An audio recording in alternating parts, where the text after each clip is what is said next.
இப்போ வந்து உங்களுக்கு அருமையான ஒரு சுத்தி போடுற முறை சொல்றேன். இந்த சுத்தி போடுற முறை வந்து ரொம்ப மோர் பவர்ஃபுல்லா இருக்கும். எவ்வளோ பெரிய பிளாக் மேஜிக்கே உங்க மேல பண்ணியிருந்தாலும் இந்த மாதிரி சுத்தி போடுற முறை உங்களுக்கு 100% அதுல இருந்து வெளியே வரதை சென்ஸ் பண்ண முடியும். நீங்க சுத்தி போட்டு அந்த அன்னைக்கு நைட்டே உங்களால ரொம்ப லைட்டா காமா நிம்மதியா தூங்குறத வந்து உங்களால உணர முடியும். அப்ப தெரிஞ்சுக்குவீங்க எல்லா நெகட்டிவிட்டியும் வெளியே போச்சு அப்படின்றத.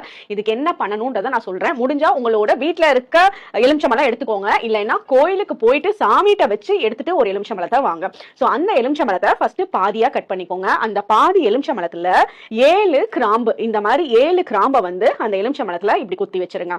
அந்த 7 கிராம்பு குத்தி வச்சுட்டு யாருக்காக சுத்தி போடணுமோ அவங்கள வந்து உட்கார வச்சு, டைரக்ஷன்லாம் ஒன்றும் ப்ராப்ளம் இல்லை, அவங்கள உட்கார வச்சுட்டு தலையில இருந்து கால் வரைக்கும் 11 தடவை ஆன்டி கிளாக் வைஸ் சுத்தி போடுங்க. இந்த மாதிரி 7 கிராம்பு இதுல போட்டுறணும். ஸோ இப்படி இருக்கும் உங்களுக்கு.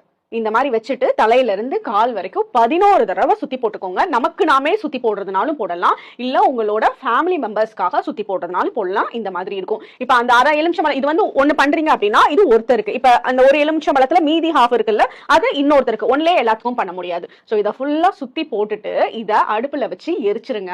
இல்ல சாம்பிராணி எரிக்கிறதுல போட்டு எரிச்சிருங்க. மொத்தத்துல இதை எரிச்சிடணும், பேர்ன் பண்ணிடணும். இது பேர்ன் ஆகிறப்பவே தெரியும் உங்களோட எல்லா பிரச்சனைகளும் உங்ககிட்ட இருந்து ரிமூவ் ஆகிறதும், மைண்ட் பயங்கர ஆகிறதும், எல்லா பிளாக் மேஜிக்ஸும் வந்த இடத்துலயே அப்படியே நகர்ந்து வெளியே ஓடி போடுறது உங்களால ரொம்ப நல்லா சென்ஸ் பண்ண முடியும். சோ அந்த மாதிரி பயங்கள் யாருக்காவது இருந்துச்சு அப்படின்னா கண்டிப்பா இந்த ரெமெடி பண்ணுங்க. இதை விட சூப்பர் ரெமெடி எதுன்னு எனக்கு